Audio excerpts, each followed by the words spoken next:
एक समय की बात है, एक छोटे से गांव में एक किसान रहता था। उसका नाम रघु था।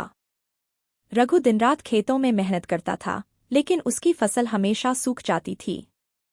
उसकी मेहनत के बावजूद उसे कभी संतोषजनक परिणाम नहीं मिलता था। उसके पास एक ही खेत था और उसी पर उसका परिवार निर्भर था।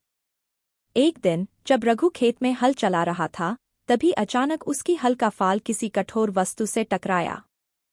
रघु ने तुरंत हल रोका और देखने लगा। उसने जमीन को खोदा और वहां उसे एक छोटा सा बीज मिला। बीज चमकदार और सुनहरे रंग का था। रघु ने सोचा, यह क्या? यह बीज तो बिल्कुल अलग दिख रहा है। इतना चमकदार और सुनहरा बीज मैंने पहले कभी नहीं देखा। इसे घर ले जाकर जरूर लगाऊंगा। उस रात उसने उस बीज को अपने आंगन में बो दिया और भगवान से प्रार्थना की।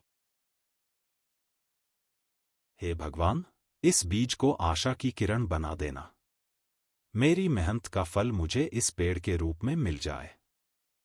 अगली सुबह रघु ने देखा कि जहां उसने बीज बोया था, वहां एक छोटा सा पौधा उगाया था।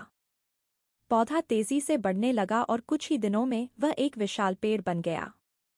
यह कोई साधारण पेड़ नहीं था, बल्कि एक जादुई पेड़ था, जिसकी शाखाओं पर सुनहरे फल लटक रहे थे, और वो खुश होकर बोला, वाह! यह तो सचमुच जादू है। रातों रात ये छोटा पौधा इतना बड़ा पेड़ बन गया। और ये फल, ये तो सोने जैसे चमक रहे हैं।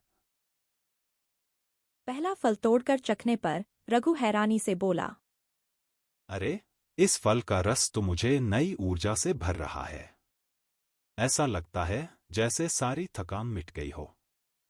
ये कोई साधारण पेड़ नहीं है।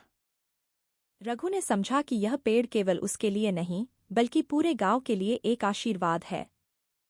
उसने पेड़ के फल गांव के लोगों में बांटने का फैसला किया। धीरे धीरे उस जादुई पेड़ की खबर पूरे गांव में फैल गई और लोग दूर दूर से उस पेड़ के फल पाने के लिए आने लगे। रघु उत्साहित होकर गांव वालों से बोला, आओ, सब लोग आओ। इस पेड़ के फल चखो। ये फल किसी चमत्कार से कम नहीं है। इसे खाकर सबकी थकान और बीमारियां दूर हो जाएंगी। फल खाने के बाद सभी गांव वालों ने रघु से कहा, धन्यवाद रघु, हम सब तुम्हारे इस उपकार के लिए हमेशा आभारी रहेंगे। लेकिन एक दिन गांव के मुखिया को उस पेड़ के बारे में पता चला। वह एक लालची व्यक्ति था और उसने सोचा, अगर ये सारे फल मेरे पास होंगे तो मैं सबसे शक्तिशाली बन जाऊंगा। मुझे यह पेड़ सिर्फ अपने लिए चाहिए। वह पेड़ के पास गया और सभी फलों को तोड़ने की कोशिश की। लेकिन जैसे ही उसने एक फल को हाथ लगाया, पेड़ सूखने लगा और उसके सारे फल गायब हो गए। अरे नहीं, मैंने क्या किया? जैसे ही मैंने लालच किया, यह पेड़ सूखने लगा। मेरी लालच ने सब कुछ बर्बाद कर दिया। मुखिया को समझ में आ गया कि उसकी लालच के कारण पेड़ की जादुई शक्ति खत्म हो गई है। और वह रघु के पास गया और बोला, रघु, मुझे माफ कर दो। मैंने लालच में आकर यह गलती की।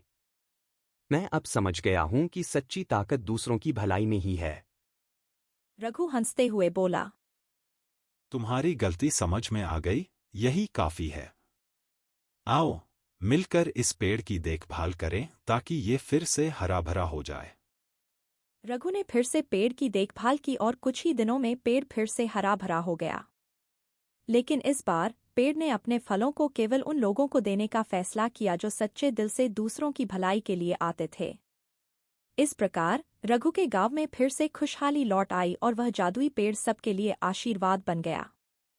गांव के लोग समझ गए कि सच्ची खुशी और समृद्धि केवल परोपकार और निस्वार्थ भावना से ही प्राप्त होती है। सीख: स्वार्थी और लालची लोगों को अंत में कुछ नहीं मिलता, जबकि निस्वार्थ भाव से दूसरों की मदद करने वाले लोग हमेशा खुश रहते हैं और सफल होते हैं।